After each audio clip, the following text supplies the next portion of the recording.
Thank you so much for joining me in the Louie file today. I hope this video finds you well. In fact, I hope you have been looking at the scriptures right along with me. We're basing our study here in the last several videos out of Romans 7. This is a chapter that is, I think, brought a lot of confusion and trouble with a lot of people over the years. And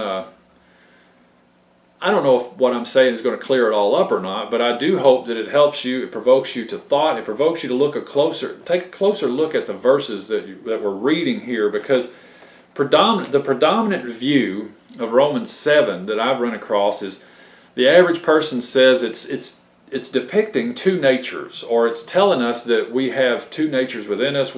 Some people say we have a good dog and a bad dog, and I just don't think ultimately, if you look a little deeper into this, that really is what it's saying.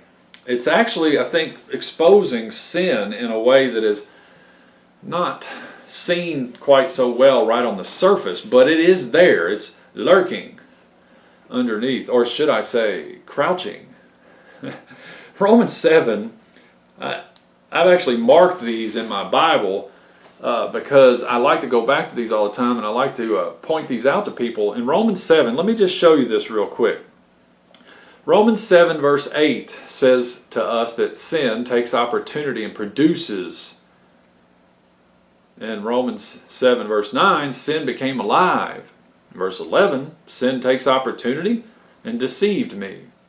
If you jump down to Romans 7:17, sin dwells in me.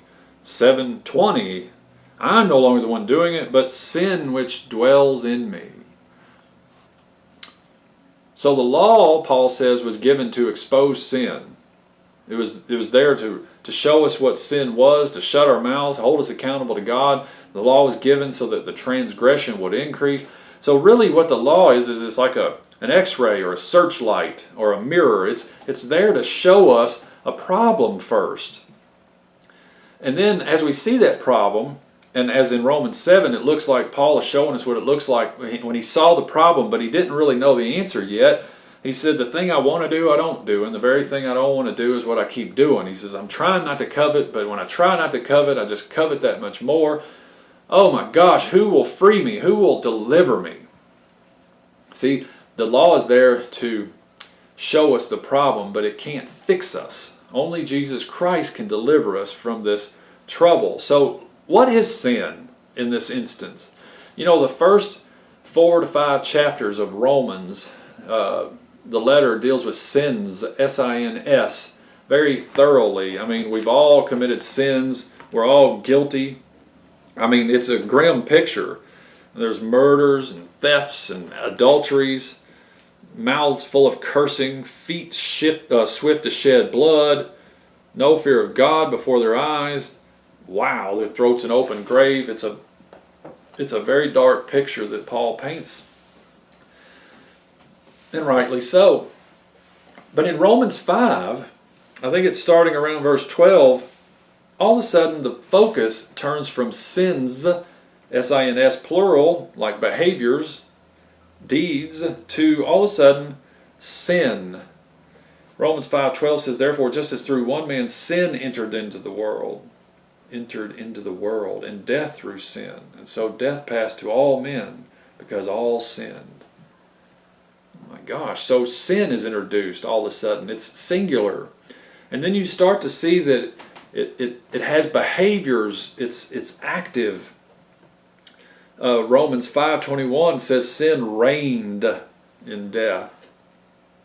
Wow. In Romans 6:12 it says sin reigns. And then all through Romans 7, sin is doing things. It's active.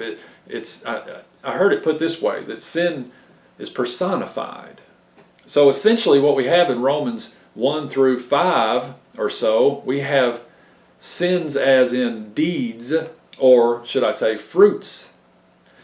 And then after Romans, middle way through 5 of Romans, it starts talking about sin as the source, sin as a person, sin as a personified being that is active. It's the producer of those fruits, if you will. It's basically Paul talking about fruits, and then he turns to the root. And that's what we really want. That's what we really got to do. We really have to get to the root. What is the cause? What is the real producer of sin in mankind? Is the individual man, the independent man, is it Louie himself that is producing sins? Or could it be something way more dastardly? Could it be sin itself, sin, Mr. Sin? And who is this Mr. Sin that's producing these things in our life?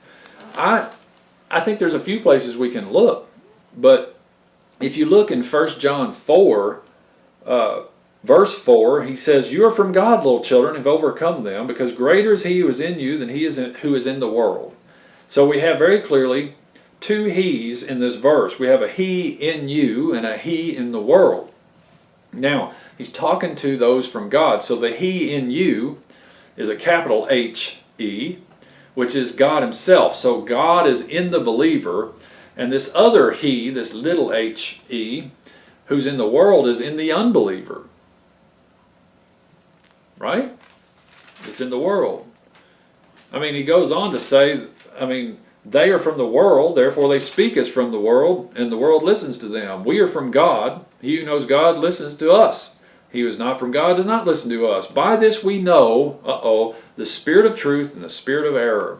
Now I would submit to you that sin that Paul talks about in Romans 7 is the spirit of error. That's who I would say it is. It's the spirit of error that it's a deception.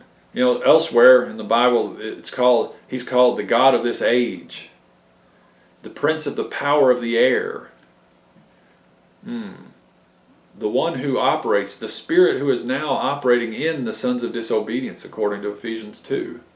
So God sees and knows that mankind has been tricked.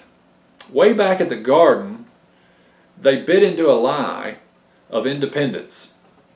And we have all been born with this lie ever since. I mean, just look at a baby. The baby comes out screaming and yelling, wanting whatever it wants. Its belly hurts. It wants attention. It just wants talked to. It needs its diaper changed. It's hungry. It's sick. I mean, there's all kinds of things that go on in a little baby, right? And mama knows. Mama jumps every time the baby squalls. And the baby is just like every other baby, thinks it's the center of the universe and that everybody is supposed to jump every time it squalls. I read one time this guy said, and it's the kingdom, it's king baby, and that it only changes at about the age of 2 when mama finally says no. And the little baby goes, whoa, a rival kingdom. And that's what the law is for. The law, God gives us the law to show us king baby, Mr. Sin, Mr. Independence has really been running your life. And if he doesn't expose that, then you and I will go to our graves based on a lie. We will live our whole lives based on a lie. So Paul is telling us that Mr. Sin is inside of us, and when the law comes, he's exposed. The spirit of error starts to squirm when the truth is told. It really is almost like a possession. You ever watch those movies, where the priest puts the cross on the head of the person that's possessed or dumps the holy water on them? When the truth and the light and Jesus himself comes into the scene, you see it in the Gospels when he came upon people that were possessed by unclean spirits. The unclean spirit in the person would cry out, "What have you got to do with me, son of David? Are you going to torment me before my time?" So Jesus' presence, the truth, the spirit of truth, that presence comes into our lives and it disturbs us. And it's meant to disturb us, but it's really disturbing Mr. Sin within us, the spirit of error that we have been forever joined to and didn't even know it. So it's a good thing that it's disturbed. And that's what Romans 7 is all about. It's a disturbance because it's a revelation. It's a manifestation of sin in our life that comes up where we can see it. God's always known it was there. But he had to give us the law to expose us, to help us see, so that we might turn to him for deliverance. And that's what the Apostle Paul is saying. He says, who will deliver me from the body of this death? And he says, thanks be to God through Jesus Christ our Lord. So he's telling us there is deliverance. There is freedom from sin, and it also includes freedom from the law. All right, so thank you so much for your time that you've spent with me through these few videos, and I think I might be doing one more to wrap this up if you will join me again as I take a trip through Romans 7. Thanks for watching. I'll see you next time.